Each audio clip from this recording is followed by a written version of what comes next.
꽤 오래전부터 이제 틈나는 대로 예수님의 겟세마네 동산의 고난으로부터 시작해서 승천하실 때까지의 그 예수님의 생활을 아주 깊이 있게 심도 있게 다루는 복음설교 시리즈가 지금 오늘 8번째입니다. 오늘 제목은 그가 살아나셨다, 이런 제목으로 말씀을 드리겠습니다. 예수님이 이제 금요일 오후 3시에 십자가에서 운명하시고 해가 넘어가기 전에 요셉의 무덤에 장사되셨습니다. 그리고 예수님의 무덤은 돌문으로 닫힌 상태에서 로마가 봉인을 했고 병정들이 무덤을 지키고 있었습니다. 그런데 왜 이미 죽었는데 그 돌에다가 봉인을 하고 왜 무덤을 지키고 있었을까 하는 것입니다. 예수님께서 살아계실 때 자신의 부활에 대해서 말씀하셨고 유대 관원들은 혹시나 예수가 살아나지 않을까 두려운 마음을 가지고 있었습니다. 예수님께서 요한복음 2장 19절에 이렇게 말씀하십니다. 너희가 이 성전을 헐라. 이 성전은 예수님 자신의 몸을 가리키는 것이었습니다. 너희가 나를 죽일 것이다. 내가 사흘 동안에 일으키리라고 하신 말씀은 내가 3일 만에 살아날 것이다. 그걸 예고하신 겁니다. 누가복음 9장 22절에 예수님께서 말씀하십니다. 인자가 많은 고난을 받고 장로들과 대제사장들과 서기관들에게 버림받아 죽임을 당하고 제3일에 살아나야 하리라 하시고, 예수님께서 직접 내가 죽을 것이고 3일 만에 살아날 것이라고 말씀을 하신 것입니다. 그래서 이 유대 관원들이 자기들의 소원을 따라서 욕심을 따라서 예수를 죽이긴 했지만 그가 살아계실 때 내가 죽을 것이지만 살아날 것이라고 한 말에 대해서 굉장히 긴장하고 있었습니다. 그래서 예수님의 부활에 대해서 늘 두려운 마음을 가지고 있었던 것이 사실입니다. 그래서 이 대제사장들과 바리새인들이 빌라도에게 이런 부탁을 하게 됩니다. 마태복음 27장 62절로 66절에 보면 대제사장들과 바리새인들이 함께 빌라도에게 모여 가로되 주여, 저 유혹하던 자가 살았을 때 말하되 내가 사흘 후에 다시 살아나리라 한 것을 우리가 기억하노니 그러므로 분부하여 그 무덤을 사흘까지 굳게 지키게 하소서. 그의 제자들이 와서 시체를 도적질하여 가고 백성에게 말하되 그가 죽은 자 가운데서 살아났다 하면 후에 유혹이 전보다 더 될까 하나이다 하니 빌라도가 가로되 너희에게 파수꾼이 있으니 가서 힘대로 굳게 하라 하거늘 저희가 파수꾼과 함께 가서 돌을 임봉하고 무덤을 굳게 하니라. 바로 이러한 이유 때문에 예수님께서 돌아가시고 무덤에 들어가셨지만 이 무덤을 봉인하고 병사들이 그 무덤을 지켰던 것입니다. 파수꾼들이 비록 이제 무장을 하고 그 무덤을 지키고 있긴 했지만 그 제사장들과 유대 관원들의 마음은 굉장히 불안했을 것입니다. 아주 초조하고 긴장된 그리고 두려워하는 마음을 가진 상태로 이제 시간이 흐르고 있었습니다. 금요일 날 그렇게 무덤에 집어넣었지만 아마도 그 다음 안식일에 이 유대 관원들은 마음에 안식이 없었을 것입니다. 여기 시대의 소망에 보면 이 상태에 대해서 상당히 세밀하게 묘사한 부분이 있습니다. 제가 지금 이 시리즈를 말씀드릴 때에 주로 성경 본문과 예수님의 생애를 아주 소상하게 상세하게 기록해 놓은 시대 소망을 참고로 해서 지금 이 말씀을 드리고 있습니다. 100명의 군사로 이루어진 파수꾼들이 무덤 주위에 배치되어 아무도 무덤을 가까이 하지 못하도록 지켰다. 제사장들은 그리스도의 시체가 놓여진 곳을 지키기 위하여 할 수 있는 모든 일을 다 했다. 예수님께서 그분의 무덤에 영원히 남아 있어야 되기라도 하는 것처럼 단단히 인이 쳐졌다. 이렇게 아주 단단하게 예수님을 봉인하고 나오지 못하도록 그렇게 인간적인 방법으로 지켰던 것입니다. 그리스도의 부활을 막으려고 한 그 같은 노력이 그분의 부활을 증거하는 가장 확실한 논증이 되었다. 무덤 주위에 배치된 군사의 수가 많으면 많을수록 그분이 부활하신 증거는 더욱 확실해질 것이다. 왜냐하면 분명히 예수님은 무덤에서 나오실 것이고 군사의 수가 많을수록 그 부활을 목격한 증인이 많아지는 것입니다. 로마인의 파수꾼들과 그들의 무기는 생명의 주님을 무덤 속에 가두어 두기에는 무력하였다. 예수님께서 노임을 받으실 시간이 가까워지고 있었다. 이 말은 일요일 새벽이 가까이 오고 있었다 그 말이에요. 드디어 일요일 새벽이 되었습니다. 이 시간에 엄청난 사건이 벌어졌습니다. 그런데 이런 일이 될 줄은 전혀 알지 못하고 그저 예수님의 죽음에 대해서만 슬퍼하던 여인들이 이제 안식일이 지났으니까 일요일 아침 이른 시간에 예수님의 무덤에 가보는 것입니다. 여기 마태복음 28장 1절의 기록이 이렇게 나옵니다. 안식일이 다하여 가고 안식 후 첫날이 되려는 미명에 일요일 새벽이죠. 막달라 마리아와 다른 마리아가 무덤을 보려고 왔더니 이 사람들이 온 목적은 일단 향품을 좀 준비해서 금요일날 해넘어가기 전에 급히 이제 장례식을 했기 때문에 이 여인들이 향품을 준비해서 예수님이 계신 무덤에 좀 넣어볼까 하고 아침에 온 것입니다. 참 여자들이 용감해요. 예수님께서 십자가에 돌아가시기 전에 그 십자가를 짊어지고 골고다로 가고 계실 때에도 제자들은 다 도망갔습니다. 그런데 여자들이 아주 노골적으로 자기의 슬픔을 표시하면서 예수님의 뒤를 따른 것을 보면 여자들이 아주 용감해요. 그리고 그 신앙이 충실한 것입니다. 그 다음에 전혀 그런 일이 일어날 것이라고는 상상도 못하고 왔어요. 왜냐하면 제자들과 그 여인들이 예수님의 부활을 말은 들었지만 제대로 깨닫지도 못하고 믿지도 않았거든요. 2절 3절 큰 지진이 나며 주의 천사가 하늘로서 내려와 돌을 굴려내고 그 위에 앉았는데 그 형상이 번개같고 그 옷은 눈같이 희건을 수직하던 자들이 그 지키던 자들이 군사들이 저를 무서워하여 떨며 죽은 사람과 같이 되었더라. 지진이 나고 큰 괴성이 들리면서 무덤 문이 열린 것입니다. 하늘에서 천사가 내려와서 그 봉인된 돌을 굴려내고 그 안에 계시던 예수님이 살아서 나오신 것입니다. 엄청난 일이 벌어진 것입니다. 자, 이후에 어떤 일들이 전개되는지 이 예수님의 부활 장면은 사복음서에 다 기록이 되어 있습니다만은 각각 약간씩 차이가 있어요. 그걸 제가 다 이렇게 종합해서 또 시대 소망을 참고해서 이렇게 정리를 해봤더니 이런 일들이 진행되고 있었던 것입니다. 일단 그 여인들이 왔는데 각각 다른 곳에서 왔기 때문에 동시에 온 것이 아니에요. 모여서 온 것이 아니고 막달라 마리아가 제일 먼저 무덤에 도착했습니다. 와서 보니까 무덤이 비어 있었어요. 무덤에다가 향품을 넣으려고 보니까 무덤이 비어 있는 것입니다. 그래서 예수님이 부활하신 것은 잘 모르고 이 무덤이 비었다는 사실을 알리기 위해서 제자들에게 쫓아갔습니다. 혼자. 그런 사이에 다른 또 여인들이 그 무덤에 도착한 거예요. 그런데 이 다른 여인들은 거기서 천사들을 만납니다. 그 천사들로부터 예수께서 살아나셨다는 소식을 들었어요.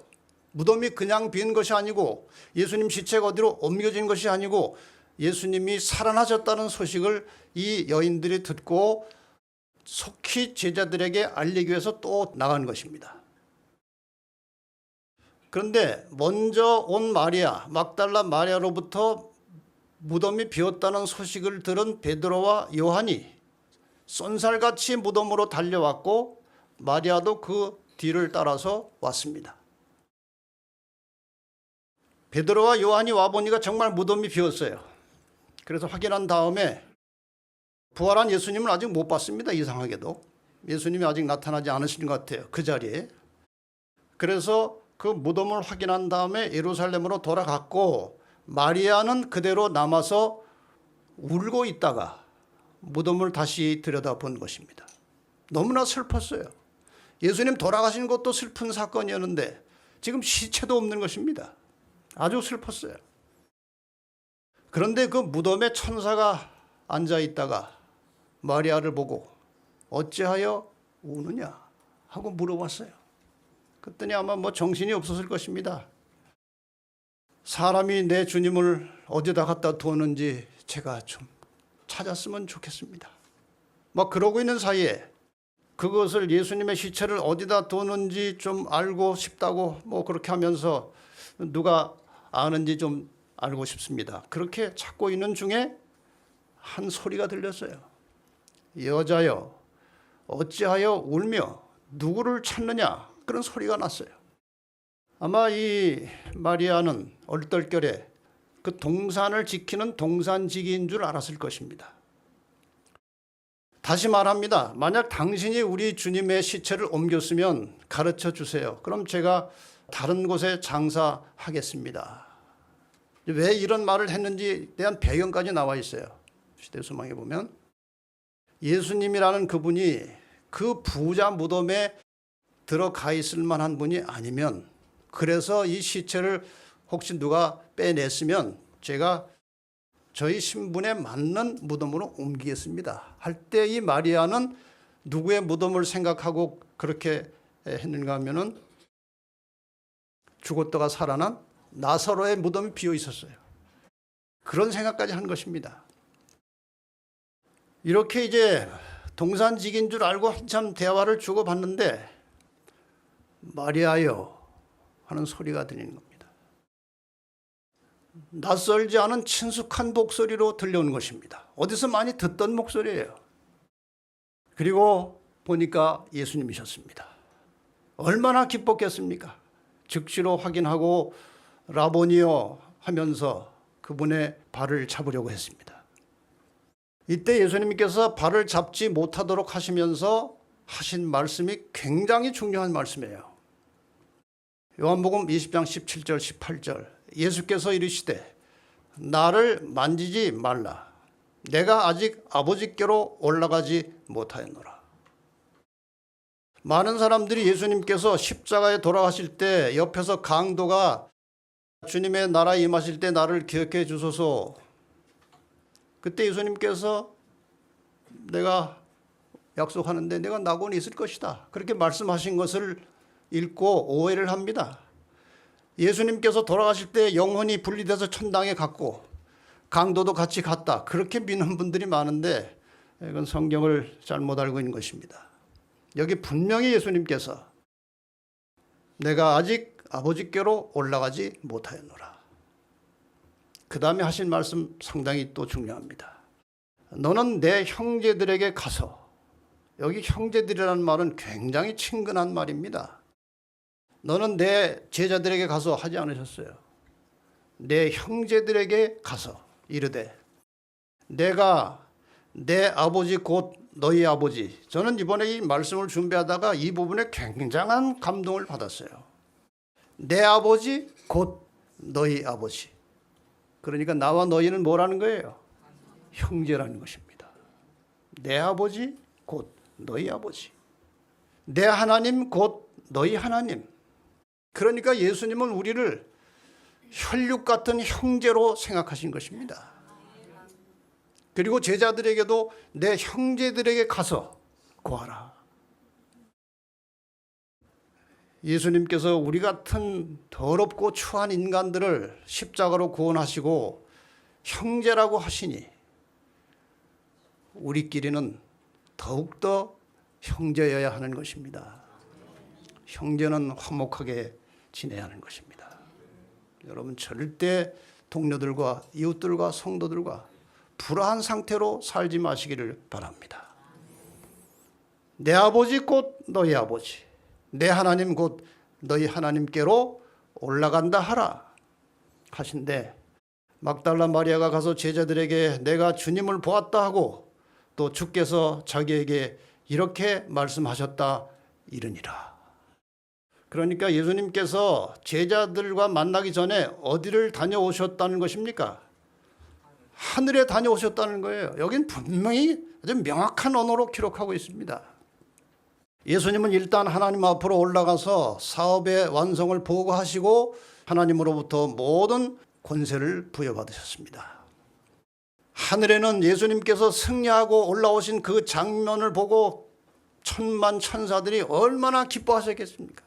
하늘에는 큰 기쁨이 충만했지만 제자들은 여전히 부활을 믿지 못하고 불안한 상태에 있었던 것입니다. 여기 다시 시대의 소망이 이렇게 묘사하고 있습니다. 예수께서는 당신의 희생이 아버지께 간합되었다는 보증을 받기까지는 당신의 백성들이 드리는 경의를 받지 아니하셨다. 그분은 하늘 궁정에 올라가 하나님께로부터 사람들의 죄에 대한 당신의 속죄는 충분하였고 당신의 피로 모든 사람이 영생을 얻을 수 있다는 보증의 말씀을 친히 들으셨다. 하나님께로부터 이러한 말씀을 들으신 것입니다.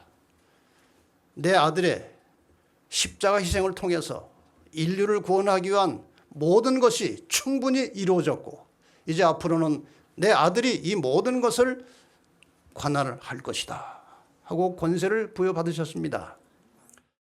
아버지께서는 그리스도와 맺은 언약을 인정하시고 회개하고 순종하는 자들을 받으시며 당신의 아들을 사랑하는 것처럼 그들을 사랑하실 것이다. 이게 얼마나 감동적입니까? 하나님께서 그 독생자 예수 그리스도를 사랑하시는 것처럼 예수 그리스도를 통해서 구원받은 모든 성도들을 똑같이 사랑하시겠다는 것입니다. 사랑하고 계십니다. 그리스도께서는 그분의 사업을 완성하시고 사람을 정금보다 희속케 하며 오빌의 순금보다 희귀케 하리로다고 하신 그분의 언약을 성취시켜야만 했다. 여기 이사야 13장 12절의 이 말씀은 사람의 가치를 최대한 존중하겠다는 것입니다. 사람을 정금보다 희속케 하며 오빌의 순금보다 희귀케 하리로다. 이건 사람을 아주 귀하게 소중하게 하나님께서 구원하실 것이라 그런 말씀이에요. 하늘과 땅의 모든 권세가 생명의 임금에게 주어졌으며 그분은 당신의 권세와 영광을 나누어 주시려고 죄악 세상에 있는 당신의 제자들에게로 돌아오셨다. 하늘에 가서 하나님을 만나고 다시 땅으로 내려오신 것입니다. 예수님께서 제자들을 만나는 장면은 이제 다음 시간에 다시 말씀을 드리겠습니다. 그런데 예수님께서 하늘에 다녀오시기 전에 천사들이 그 여자들에게 이 말을 한 것이 기록되어 있습니다. 이 천사들이 이 여인들에게 이런 말을 했어요. 마가복음 16장 7절에 가서 그의 제자들과 베드로에게 이르기를 예수께서 너희보다 먼저 갈릴리로 가시나니 전에 너희에게 말씀하신 대로 너희가 거기서 배우리라 하라 하는지라. 그러니까 예수님께서 제자들에게 나중에 내가 부활하면 우리 첫 번 만남 장소를 갈릴리로 하자.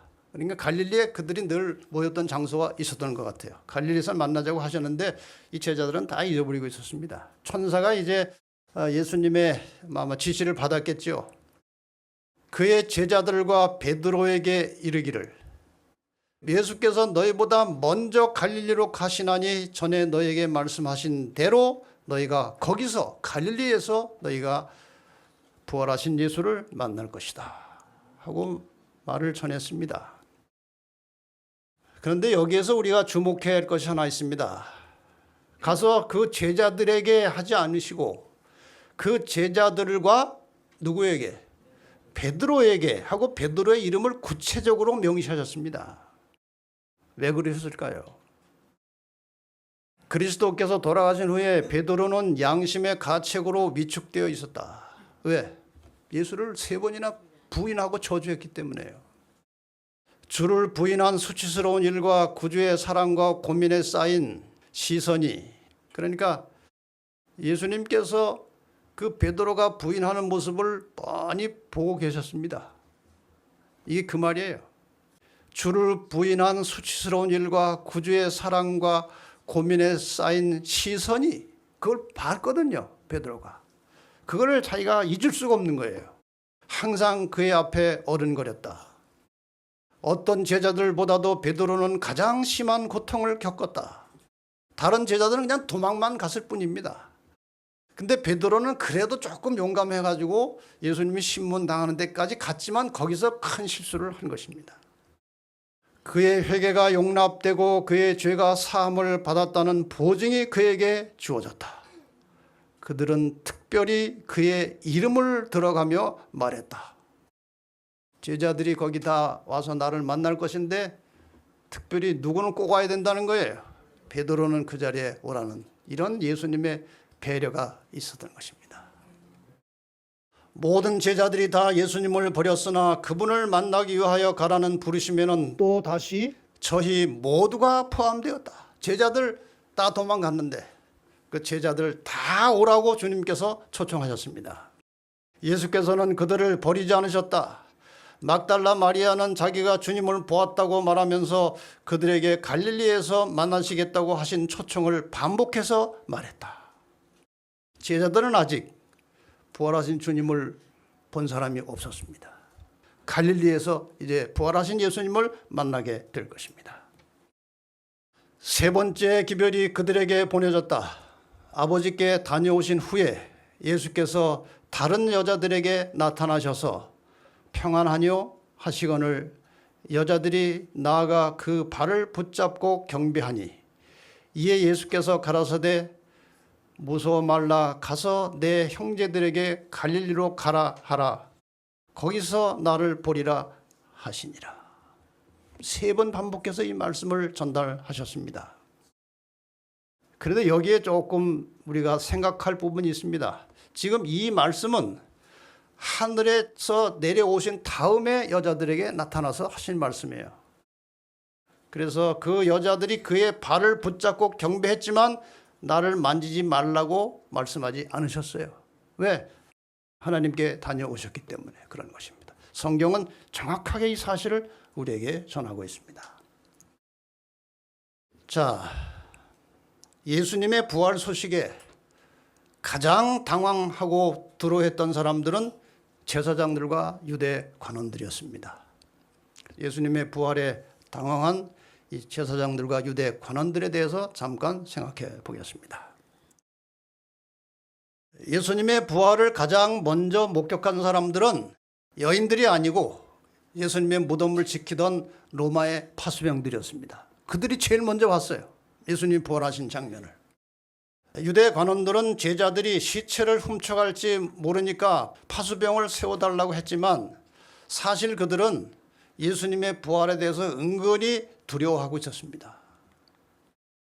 지진이 나면서 천사가 내려와서 무덤 문을 열고 예수님께서 그 무덤에서 살아있는 모습으로 나왔을 때 로마 병정들은 완전히 혼비백상 기절했을 것입니다. 아니, 세상에 이런 일이 있을 수 있는가? 자기들이 십자가에 못 박아 죽인 예수가 다시 살아난 것입니다. 얼마나 놀랐겠습니까? 그 병정들은 이 엄청난 사실을 상부에 보고하기 위해서 비틀거리면서 빌라도에게 달려가고 있었습니다.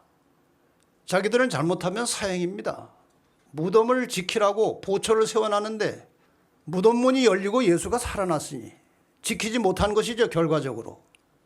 그래서 이 사실을 보고하려고 빌라도에게 달려간 것입니다. 이러한 상황을 알게 된 유대 관원들은 지금 막 쏜살같이 뛰어서 정신없이 빌라도에게 달려가고 있던 로마 병정들에게 먼저 가서 그들을 만났습니다. 그리고 제사장들과 관원들에게 먼저 병정들이 오도록 그렇게 간곡히 부탁을 한 것입니다. 그래서 지금 이 사형을 주도했던 사람들이 바로 이제 제사장들과 유대 관원들이기 때문에 뭐 그들이 오라고 하니까 빌라도에게 가기 전에 이제 먼저 그들에게 간 것입니다. 이 유대 제사장들과 관원들은 이 소식을 듣고 얼마나 떨었겠습니까? 이 소식이 백성들에게 퍼지면요, 백성들한테 맞아 죽는 것입니다. 너희가 죄도 없는 자 죽이더니 그가 살아나지 않았느냐? 이런 두려움이 있었어요. 그래서 마태복음 28장 11절로 14절에 보면 파수꾼 중에 몇이 성에 들어가 모든 된 일을 대제사장들에게 고하니 그들이 장들과 함께 모여 의논하고 군병들에게 돈을 많이 주며 가로되 너희는 말하기를 그의 제자들이 밤에 와서 우리가 잘 때에 그를 도적질하여 갔다 하라. 이게 사실 큰일 나는 말 아닙니까? 아니 보초를 서고 있는데 자고 있었다? 그거는 말이 안 됩니다. 그거는 사형감이에요. 그런데 그렇게 하라는 거예요. 우리가 깜빡 자고 있는데 그 사이에 제자들이 와가지고 시체를 훔쳐갔습니다. 그렇게 말하라는 거예요. 아마 여기 기록은 안 돼 있지만 아마 아이고 큰일 날 말씀이죠. 우리가 그러면 우리가 죽는데요. 그러니까 이 말이 총독에게 들리면 우리가 권하여 너희로 근심되지 않게 하리라 하니 그 말 총독을 우리가 잘 설득해서 너희들 해되지 않게 할 테니까 우리가 시키는 대로 해라. 이렇게 돈을 줬어요. 논보따리를 들고 나간 것입니다.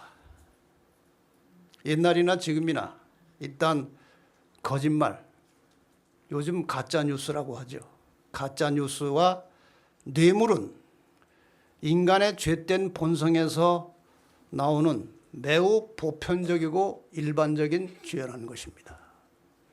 옛날에도 그랬어요. 옛날에도 뇌물 주고 거짓말하고. 요즘 그런 세상 아닙니까?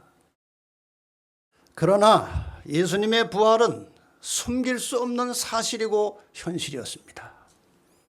로마 병정들이 그곳에 오기까지 길에서 사람들을 만났을 것입니다. 그 만났던 사람들에게 이 얘기를 다 벌써 해버린 거예요.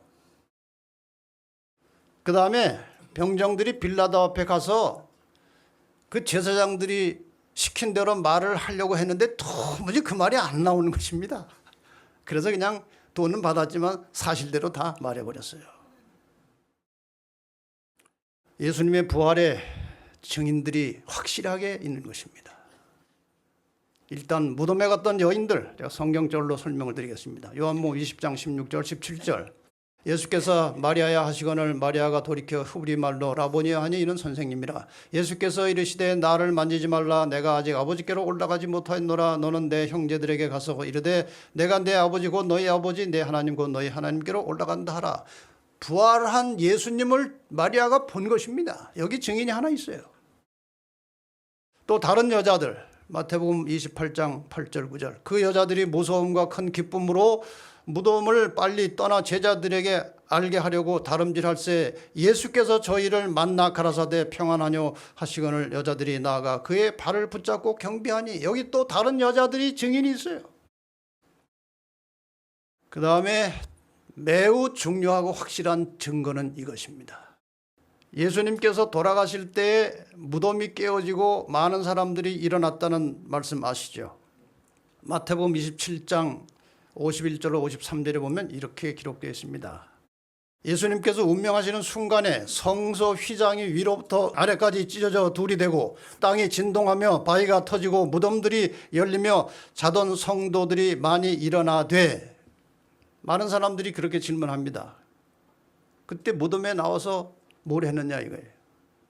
답은 이거예요. 예수의 부활한 후에 저희가 무덤에서 나와서 거룩한 성에 들어가 많은 사람에게 보입니다. 그러니까 무덤에서 깨어났지만 언제까지는 나가지 않았어요? 예수님이 부활하실 때까지는 나가지 않았어요. 부활한 후에 무덤에서 나와서 성에 들어가서 예수의 부활을 이 사람들이 증거하는 것입니다. 그 다음에 아까 말씀드린 대로 로마의 파수병들, 술 취한 사람처럼 비틀거리며 그들은 급히 도성으로 달려들어가 만나는 사람들에게 이 놀라운 소식을 전했다. 성경에는 두세 사람이 증거하면 그건 확실한 것입니다. 두세 사람의 증인. 근데 여기 여러 사람의 증인이 벌써 예수님의 부활을 증거하고 있었던 것입니다. 그리스도를 죽도록 내어주는 일에 있어서 제사장들은 자신들을 사탄의 도구로 만들었다. 이제 그들은 완전히 그의 권세하에 있게 되었다. 이제 그들은 완전히 그의 권세, 누구의 권세예요? 사탄의 권세하에 있게 되었습니다. 그들은 빠져나올 길이 없는 덫에 걸려 그리스도와의 싸움을 계속할 수밖에 없게 되었다. 여러분, 거짓말은요, 그것을 감추려면 계속 거짓말을 해야 감춰지는 것입니다. 그렇다고 감춰지는 것도 아니에요. 에덴 동산에서 사탄이 한 거짓말이 있죠. 아담 하와에게 하나님께서 선악과를 먹으면 정령 죽을 것이라고 했는데 뱀이, 사탄이 결코 안 죽는다고 그랬어요. 하나님은 죽는다고 했는데 거짓말했기 때문에 그 거짓말을 가리기 위해서 만든 그 다음에 두 번째 거짓말이 몸은 죽었지만 영혼은 죽지 않았다는 거짓말입니다. 그리고 자기가 영혼이 죽지 않은 것처럼 여기저기 행세하고 돌아다니는 것이 오늘 현실입니다. 누가 나타났다, 죽은 자가 나타나서 나한테 이런 말 했다, 그거 다 사탄이 장난하는 것입니다. 유대인들은 지금까지도 이 사실을 인정하지 않는 것입니다. 참 무서운 거예요. 그리스도의 부활에 대한 보고를 듣고 그들은 백성들의 분노를 무서워하였다. 그들은 자신들의 목숨이 위태롭게 되었음을 느꼈다. 그들의 유일한 희망은 그리스도께서 부활하신 사실을 부정함으로 그분이 사기꾼이었다는 것을 입증하는 것뿐이었다. 그 길밖에 없어요. 이미 거짓말은 시작되고 그것을 가리려면 계속 거짓말을 해야 되는데 결국 예수가 사기꾼이라는 사실을 사람들에게 전파해야 하는 것입니다. 여러분, 이것이 얼마나 무서운 것인지요. 지금도 그 초정통파 유대인들은 기독교인들을 혐오합니다. 예수를 전혀 인정하지 않습니다. 그렇게 많은 증거가 있었음에도 불구하고 이들은 예수를 인정하지 않습니다. 어느 정도인가 이 정통파 유대인들 중에 상당히 극단적인 사람들은 지금도 이스라엘에 묻혀있는 기독교인들의 무덤을 파괴하고 기독교인들이 뒤에 가서 침뱉고 때로는 테러를 하는 일을 아직도 하고 있어요. 요즘에도 뉴스에 그런 게 나옵니다. 정말 인간의 이 편견과 고집이라는 것이 이렇게도 무서운 거예요. 오늘날 기독교의 모습도 이런 흔적을 가지고 있는 것입니다. 자신들이 믿고 가르치는 것 중에 성경상 오류라는 것이 있다는 것을 알면서도 인정하지 않는 그런 편견의 장벽이 오늘날 기독교계를 지배하고 있습니다. 여러분, 이 제7일 안식일은요, 성경과 역사를 조금만 연구하면 폐지되지 않았고 여전히 창조주 하나님을 경배하는 예배일로 지켜져야 한다는 사실은 너무나 명백한 것입니다. 그런데 알면서도 인정하지 않아요. 인정하면 대단히 복잡해지는 것입니다. 유대 관원들과 제사장들이 예수님이 부활했다는 사실을 인정하는 순간에 그들은 백성들에게 몰매 맞아 죽어요. 거의 비슷한 상황이에요. 만약에 지금 누군가가 우리가 그동안 오랜 세월 그렇게 가르쳐 왔지만 일요일은 창조주 하나님을 경배하는 성경상 예배일이 아니고 가톨릭이 인위적으로 변경해 놓은 날이니까 우리 다시 성경대로 안식일로 돌아가야 합니다. 그런 말을 누가 한다면 맞아 죽을 것입니다. 너무나 오랫동안 속여왔기 때문에. 처음에는 모르고 말했을 것이지만 이미 이것이 다 드러났기 때문에 이제는 알면서도 그렇게 속이는 것입니다. 이것이 오늘날 교회의 현실이고 옛날 유대인들과 거의 비슷한 상황에 처해 있는 것입니다. 자, 이제 이 부활이라고 하는 것은요, 그리스도인 신앙에 있어서 굉장히 중요한 신앙의 기초입니다. 그리스도인의 부활의 신앙에 대해서 말씀을 좀 더 드리고 마치겠습니다.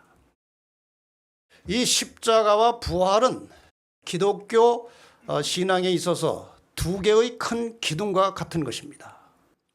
특히 부활의 신앙은 모든 그리스도인들의 생명줄과 같은 것입니다. 사도들이 복음을 전한 기록, 사도행전을 보시면 그들은 주로 부활의 신앙을 전파했습니다. 사도행전을 읽어보시면 예수 부활에 대한 기록은 10번 나오고 그분이 다시 살아나셨다는 기록 2번 해서 부활에 관련된 성경절이 12번 나옵니다. 십자가라는 단어는 사도행전에 2번 나옵니다. 사도행전의 복음은 주로 부활의 복음이었어요. 그리고 후에 십자가를 가장 많이 강조한 사도는 사도 바울이었습니다. 그는 십자가 이후에 개심한 사람이에요. 제자들은 십자가가 너무나 힘든 경험이었어요. 그 다음에 그들이 나중에 그렇게 변화된 것은 부활이었습니다. 그래서 부활을 그렇게 증거한 거예요. 자, 사도행전 기록을 몇 개 보겠습니다. 1장 22절입니다. 우리와 함께 다니던 사람 중에 하나를 세워, 가룟 유다가 빠져나갔으니까 하나를 세워 우리로 더불어 예수의 부활하심을 증거할 사람이 되게 하여야 하리라. 분명하지요? 한 사람을 다시 우리가 뽑아야 할 것인데 무엇을 증거할 사람? 부활하심을 증거할 사람을 뽑자는 것입니다. 이 사도들에게 있어서 복음 전도의 핵심은 부활이었어요. 사도행전 4장 33절 사도들이 큰 권능으로 주 예수의 부활을 증거하니 부활을 전했어요. 사도들이. 사도행전 24장 15절에도 저희의 기다리는 바 하나님께 향한 소망을 나도 가졌으니 곧 의인과 악인의 부활이 있으리라 함이라. 예수님께서 지상에 계시는 동안에 사람들에게 죽은 자도 살아날 수 있다고 하는 이 믿음을 주시기 위해서 죽었던 사람을 3번 살리신 것 여러분이 아시죠? 회당장 야이로의 딸을 예수님께서 죽은 상태에서 일으켜 주셨습니다. 나인성 과부의 아들 장례에 치르는 사람들이 상여를 메고 가는 길에서 노중에서 예수님을 만나게 됩니다. 예수님께서 그 상여 행렬을 잠시 멈추시고 그 관에 들어가서 옮겨가고 있던 그 청년을 살려주셨습니다. 그 다음에 우리가 잘 알고 있는 무덤 속에 들어가서 시체가 썩어 있는 나사로를 예수님께서 부활시켜 주셨습니다. 그리고 예수님이 친히 부활하셨습니다. 이것이 신약의 부활 사건들이에요. 먼저 세 부활은 일시적인 부활입니다. 그들은 다시 죽었습니다. 아마 야이로의 딸은 좀 더 오래 살다가 죽었을 것이에요. 어린아이였으니까. 나사로는 그렇게 오랜 세월 살지 않고 죽었을 것입니다. 이미 성인이 된 사람이니까요. 근데 참 예수님께서 일부러 그렇게 하셨는지 어린아이, 청년, 장년 이 세 케이스를 예수님께서 살려내시면서 부활이 얼마나 확실한 것인지를 일단 실증으로 보여주셨습니다. 그러나 네 번째 부활, 예수님의 부활은 영생의 부활이었습니다. 장차 우리의 부활은 영생의 부활이 될 것입니다. 영원히 사는 부활로 우리가 혹시 주님 모시기 전에 죽었다면 영생의 부활로 일어날 것입니다. 예수님께서 분명히 말씀하십니다. 요한복음 11장 25절 26절 우리 같이 한번 읽어보겠습니다. 시작. 예수께서 가라사대 나는 부활이요 생명이니 나를 믿는 자는 죽어도 살겠고 무릇 살아서 나를 믿는 자는 영원히 죽지 아니하리니 이것을 내가 믿느냐. 저는 여러분에게 이 질문을 드리고 싶습니다. 이것을 우리가 죽어도 부활할 수 있다는 사실을 믿으십니까? 이것이 기독교 신앙의 핵심이에요. 부활의 신앙이 얼마나 힘이 있고 위대한 것인지 예를 하나 들어보겠습니다. 여러분이 베드로를 잘 아십니다. 워낙 유명한 사람이에요. 베드로는 이런저런 일로 유명한 사람이에요. 예수님께서 재판받으실 때 베드로가 부인한 이야기를 우리는 너무나 잘 압니다. 근데 이게 그림이 좀 어두워서 그런데 저쪽 뒤에 예수님께서 베드로가 지금 예수님을 부인하는 장면을 다 보고 계셨습니다. 그러다가 눈이 마주쳤어요. 그때 예수님의 시선이 어떻겠습니까? 너 매일 텀벙대더니 내 그럴 줄 알았어. 그런 눈치였습니까? 아니에요. 정말 그 한심한 제자를 사랑과 동정의 눈으로 바라보고 계셨습니다. 그가 후에 어떻게 될 것을 예수님은 다 미리 보셨기 때문에 그를 사랑의 눈으로 보신 것입니다. 여기에 베드로는 큰 충격을 받았어요. 이렇게 비겁하고 이렇게 겁 많던 베드로가 말이에요. 오순절 성령의 능력을 받은 후에 어떻게 바뀌었습니까? 많은 사람들 앞에서요. 담대한 모습으로 큰 소리로 예수 그리스도의 구원하시는 복음을 전하는 것입니다. 사람들이 얼마나 이 베드로가 힘있게 설교를 하는지 마음에 찔려가지고 우리가 어찌할꼬 할 정도로 강력한 성령의 능력으로 이 복음을 전했습니다. 이 두 사이 말이에요. 이렇게 비겁하고 이렇게 맥없던 베드로, 그러나 이렇게 담대한 모습으로 복음을 외치는 베드로 사이에 무슨 일이 있었습니까? 부활이 있었어요. 이것이 베드로에게 큰 힘이 되었던 것입니다. 부활. 부활의 소망과 확신을 가진 그리스도인들에게는 이 세상에 두려워할 것이 아무것도 없습니다. 우리가 이 세상에서 가장 무서워하는 것이 죽음이에요. 암 환자들이 왜 그렇게 두려워합니까? 죽기 때문에 그래요. 치료가 안 되면 죽기 때문에 그래요. 우리의 모든 두려움의 마지막 종점은 죽음에 대한 두려움이에요. 그러므로 부활의 소망과 확신을 가지고 부활의 신앙을 가진 그리스도인들은 세상에 두려워할 것이 아무것도 없는 것입니다.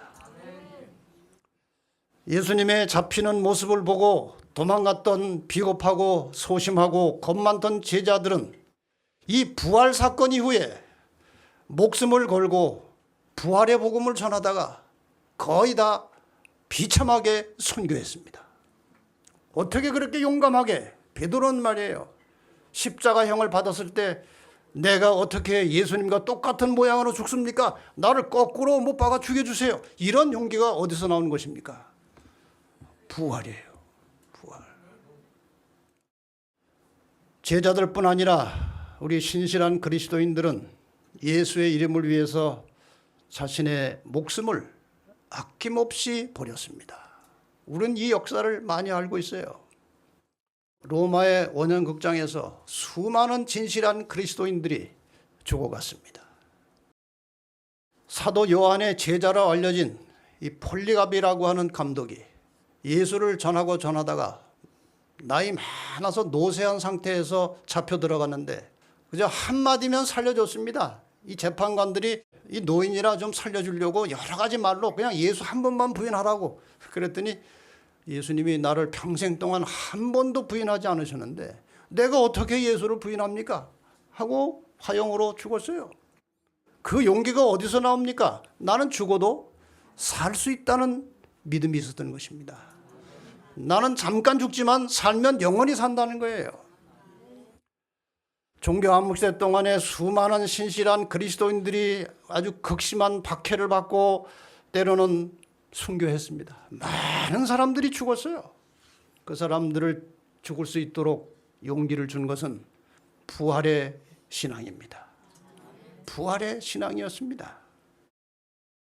이들은 아마도 주님께서 재림하시는 날에 그동안 수많은 사람들이 순교를 당했지만 예수님께서 재림하시는 날에 나팔 소리와 함께 무덤에서 일어날 것입니다. 데살로니가전서 4장 16절에 말씀하십니다. 주께서 호령과 천사장의 소리와 하나님의 나팔로 친히 하늘로 솟아 강림하시리니 그리스도 안에서 죽은 자들이 먼저 일어나고. 아마 예수님께서 큰 소리로 외치실 것입니다. 나와 내 이름을 위하여 죽은 자들아, 그 무덤이 열리고 모든 나의 백성들은 무덤에서 나오라 하면 말이에요. 아마 수많은 사람들이 세계 각처에서 살아서 나올 것입니다. 엄청난 일이 벌어질 것입니다.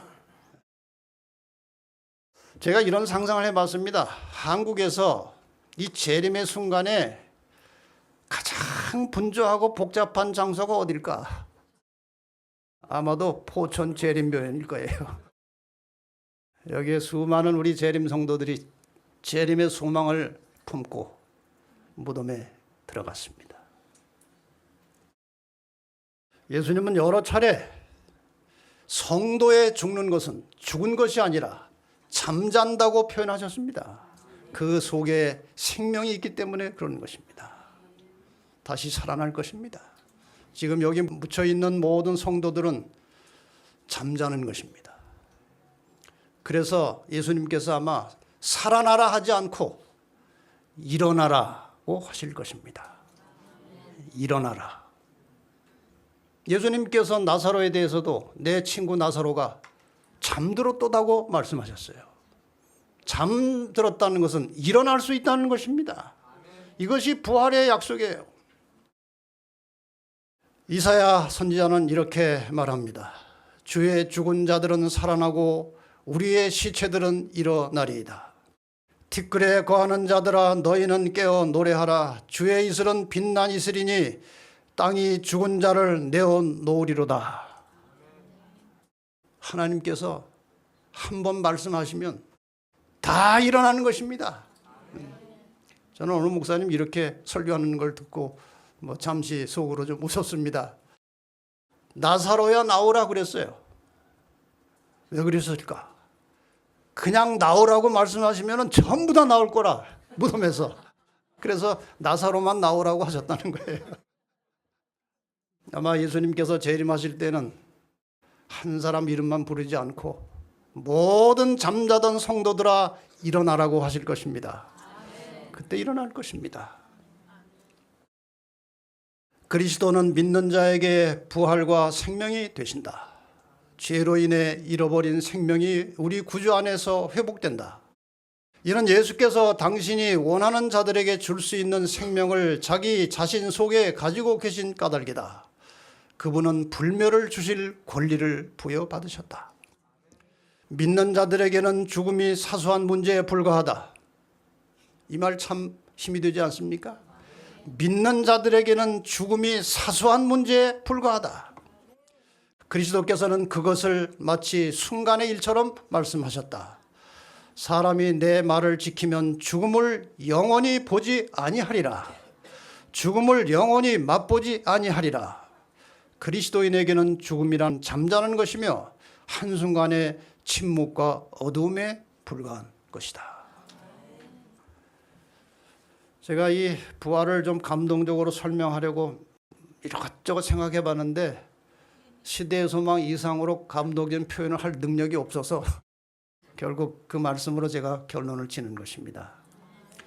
십자가 위에서 다 이루었다는 부르짖음이 죽은 자들 가운데도 들렸다. 이 음성은 무덤의 벽을 뚫고 들어가 자는 자들을 불러 일으켰다. 십자가 위에서 다 이루었다고 말씀하시는 순간에 여러 무덤들이 깨어졌습니다. 그런데 그리스도의 음성이 하늘에서 들리게 될 때도 그러할 것이다. 재림하실 때입니다. 그 음성이 무덤을 뚫고 들어가 무덤의 문을 열겠고 그리스도 안에서 죽은 자는 일어날 것이다. 구주께서 부활하시던 때에는 몇몇 무덤밖에 열리지 않았으나 그분이 재림하실 때는 값있게 죽은 모든 사람들이 그분의 음성을 듣고 영광스러운 불멸의 생명으로 부활할 것이다. 이 부활을 믿으십니까? 제가 종종 드리는 말씀, 안 믿어도 부활하십니다. 악인도 부활하고 의인도 부활하기 때문에 반드시 모든 사람은, 죽은 모든 자는 한 번 부활할 것입니다.